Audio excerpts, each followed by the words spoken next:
नमस्कार प्रिय विद्यार्थियों। भारतीय सभ्यता एवं संस्कृति के विषय में पिछले वीडियो में हमने विस्तृत जानकारी प्राप्त की थी कि भारतीय संस्कृति की क्या विशेषता है, उसका विकास किन किन स्थितियों में किस तरह से हुआ, दूसरी सभ्यता और संस्कृतियों का उस पर क्या प्रभाव पड़ा। इन सब बातों की जो जानकारी है वो हमने पिछले वीडियो में प्राप्त की है। अब हम वर्तमान भारतीय संस्कृति का युग किस तरह का है या आज भारतीय सभ्यता और संस्कृति किस रूप में समृद्ध रूप में टिकी हुई है और उसका क्या स्वरूप है, इस विषय में जानकारी प्राप्त करेंगे। तो वर्तमान संस्कृति का कैसा युग है कि जो वर्तमान संस्कृति है इसका युग मुगल साम्राज्य के स्थापना काल से ही माना जाता है, क्योंकि 16वीं सदी के आरंभ से ही यूरोप और जो चीन थे उनमें भी वर्तमान युग की शुरुआत हो चुकी थी।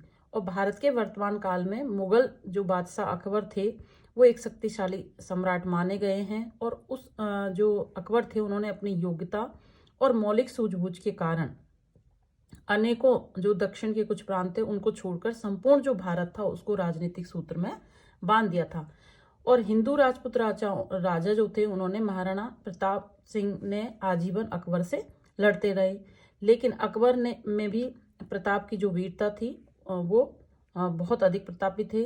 और वास्तव में जो अकबर थे उन्होंने भारतीय संस्कृति के एक तरह से जो प्रताप और अकबर जो उनके आपस में उनका चलता रहता था युद्ध, वो भारतीय संस्कृति के गौरवमय प्रतीक थे। अब्दुल रहीम खान खाना ने प्रताप के संबंध में लिखा है कि प्रताप ने धर्म तथा स्वतंत्रता त्याग कर अपना सिर नहीं झुकाया। भारत के समस्त राजाओं में केवल उसी ने अपनी जाति का मान ऊंचा रखा। किसने? महाराणा प्रताप ने। अब धर्म समन्वयी अकबर जो थे उनके कि अकबर जो था वो कट्टरता का विरोधी था, वह सर्वधर्म समन्वय में विश्वास करता था। और यही कारण है कि फतेहपुर सीकरी में उसने एक इबादत खाना यानी कि एक प्रार्थना गृह बनवाया था। और उस प्रार्थना गृह में उस समय हिंदू, जैन, फारसी, मुसलमान, ईसाई ये सभी एकत्र होते थे और अपने अपने धर्म की प्रार्थना या चर्चा करते थे। ये अकबर के विषय में के समय का है।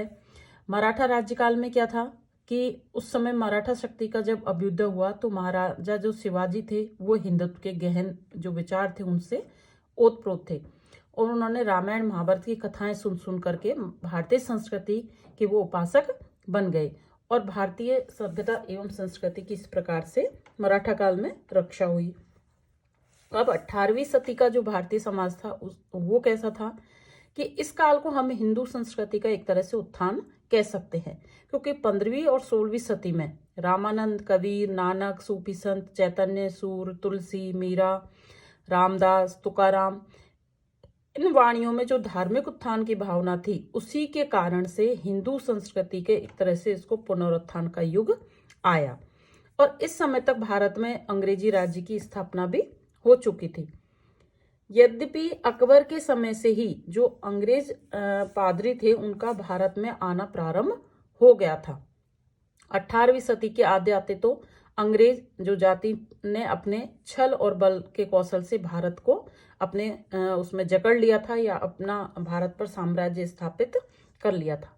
अब अंग्रेजी राज्यकाल के विषय में क्या था, सभ्यता एवं संस्कृति का जो स्वरूप है वो कि ऐतिहासिक दृष्टि से इसे भारत का आधुनिक काल कहा जा सकता है, क्योंकि 1492 में जब जो नाविक कोलंबस ने अमेरिका का पता लगाया था उसने उस पुर्तगाली नाविक ने वास्को डी गामा ने अफ्रीका का चक्कर लगाकर भारत का एक जो नया सामुद्रिक मार्ग खोजा था उसने भारत के बंदरगाह कालीकट में अपना लंगर डाला। ये आप सभी जानते हैं, यदि आप राजनीति विषय के विद्यार्थी रहे हो तो उसे प्रदेश के शासक ने पुर्तगालियों को व्यापार करने की सुविधा प्रदान कर दी।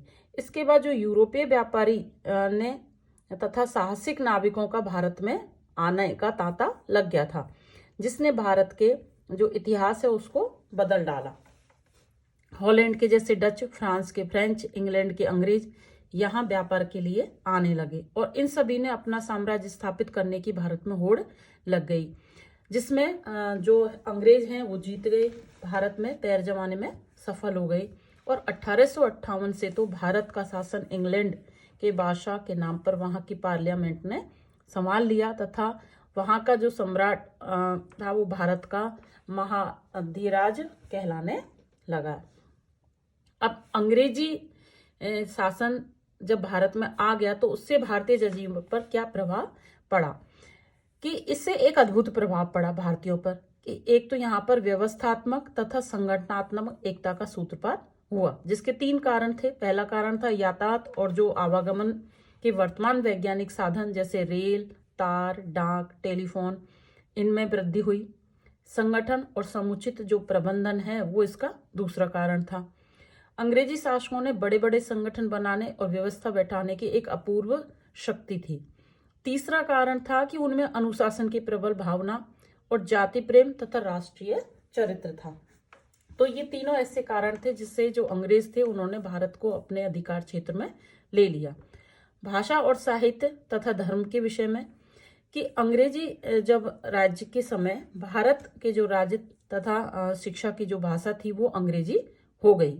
मुस्लिम काल की जो फारसी भाषा थी वो लुप्त हो गई। देखिए, जब मुसलमानों या मुगलों का जब भारत में शासन था तो जो फारसी भाषा थी वो यहाँ पर प्रचलन में आ गई थी, किंतु जैसे ही अंग्रेजों ने भारत को अपने आधिपत्य में लिया तो धीरे धीरे जो फारसी भाषा थी वो लुप्त होने लगी और अंग्रेजी जो भाषा थी उसका भारतीयों में बोलचाल प्रारंभ हो गया था। और 1815 में विज्ञान और अंग्रेजी शिक्षा के प्रचार के लिए कोलकाता में सर्वप्रथम एक हिंदू कॉलेज की स्थापना भी हुई। तो इस तरह से ये जो है अंग्रेजों का भी भारतीय संस्कृति पर प्रभाव पड़ा। अब पाश्चात्य भाषा शैली, साहित्य तथा विचारधारा का भारतीय भाषाओं पर पूरा प्रभाव पड़ा, जिससे भारत की ऐसी कि जो देसी भाषाओं का जो साहित्य है वो समृद्ध हो उठा।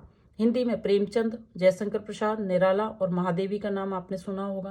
बंगाल के राजा राम मोहन राय, गुजरात के महर्षि दयानंद ने क्रमशः ब्रह्म समाज और आर्य समाज की स्थापना करके भारत के जो धार्मिक क्षेत्र थे उनमें क्रांति की भावना पैदा कर दी। आध्यात्मिक क्षेत्र की बात करें तो रामकृष्ण परमहंस, विवेकानंद और रामतीर्थ ने अपना अमूल्य योगदान दिया। इधर योगीराज जो अरविंद ने योग के क्षेत्र में अद्भुत कार्य किया। इस तरह जो वर्तमान भारत में भाषा, साहित्य और धर्म का क्षेत्र भी समुन्नत होता गया।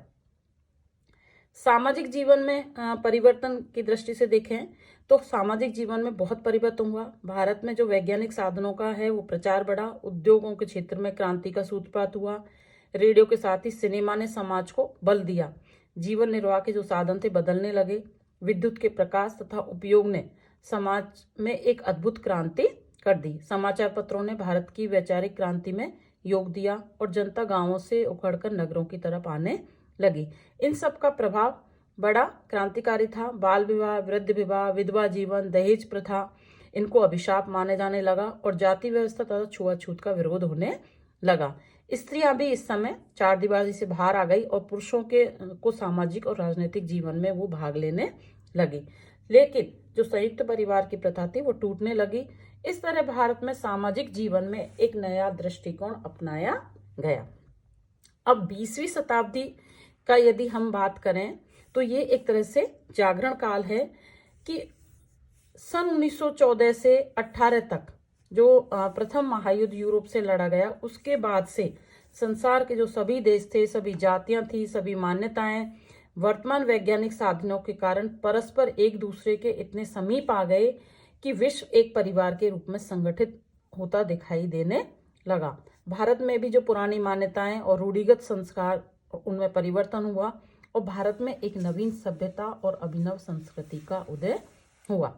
इस तरह से आप देख सकते हो कि भारतीय सभ्यता और संस्कृति किस तरह से आज भी अपने वर्चस्व को बनाए हुए है, आज भी किस तरह से जो उसका स्वरूप है वो बना हुआ है और अन्य देशों की संस्कृतियों से समृद्ध है।